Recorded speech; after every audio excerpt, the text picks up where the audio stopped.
எல்லாருக்கும் வணக்கம்.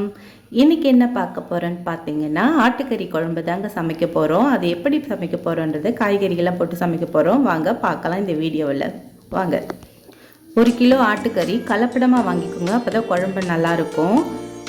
3 வெங்காயம், 2 தக்காளி, 2 முருங்கைக்காய், 1 துண்டு இஞ்சி, 3 பச்சை மிளகா, 10 பல்லு பூண்டு, கொத்தமல்லி, கருவேப்பிலை, புதினா எடுத்துக்கோங்க. ஒரு தேங்காய் எடுத்துக்கோங்க.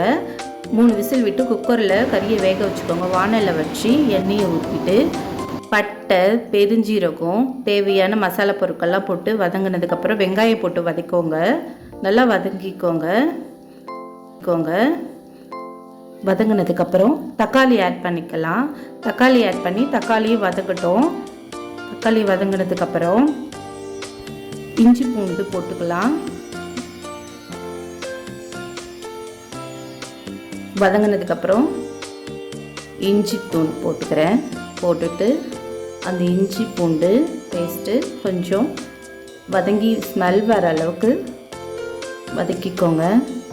ஒரு பொருள் போட்டு கொஞ்சம் நேரம் வதக்கிக்கோங்க, உடனே சேர்க்காம. அப்போ தான் நல்ல வாசனையாக இருக்கும். பச்சை மிளகாய் சேர்த்துக்கலாம். கருவேப்பிலை போட்டுக்கலாம்.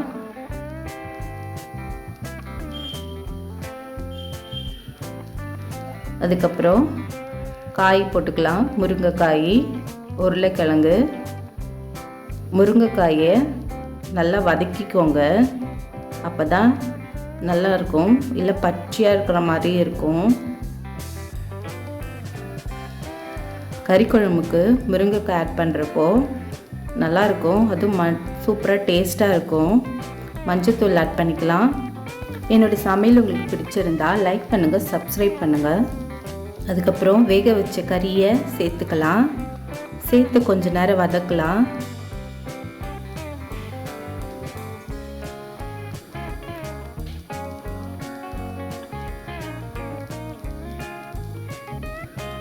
அதுக்கப்புறம் கறி மசாலா பவுடர் போட்டுக்கலாம். மட்டன் கறி மசாலா கடையில் பாக்கெட்லேயும் விற்குது, இல்லை நீங்கள் வீட்டில் அரைச்சி வச்சதும் போட்டுக்கலாம். நான் எங்கள் வீட்டில் அரைச்சி வச்சதை போட்டிருக்கேன். அதேமாதிரி எங்கள் வீட்டு குழம்பு தூள் தான் போடுறேன். நீங்கள் தனி மிளகாத்தூள் அந்த மாதிரி ஆட் பண்ணிக்கிறதா இருந்தால் ஆட் பண்ணிக்கலாம். நான் குழம்பு தூள் தான் ஆட் பண்ணுறேன்.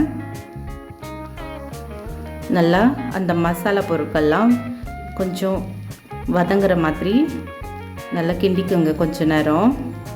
கறியாக கூட அப்போ தான் நல்லாயிருக்கும். கொஞ்சம் அந்த கறியை வச்ச தண்ணியை சேர்த்துக்கலாம். சேர்த்துட்டு கொஞ்ச நேரம் கொதி வரட்டும். உப்பு போட்டு கொதிக்க வைங்க. ஒரு 10 நிமிஷம் நல்லா கொதித்து வரட்டும்.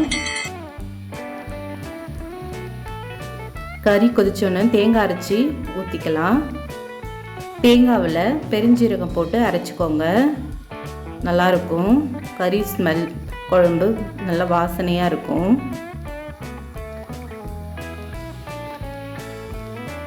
கசகசை பிடிக்காதவங்க போட்டுக்க தேவையில்ல. கொத்தமல்லி தூவிக்கலாம்.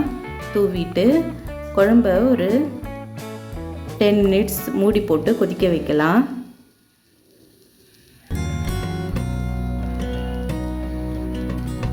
மூடி போட்டு கொதிச்சோடனே குழம்பு ரெடி ஆயிடுச்சு. சூப்பரான கறி குழம்பு ரெடி.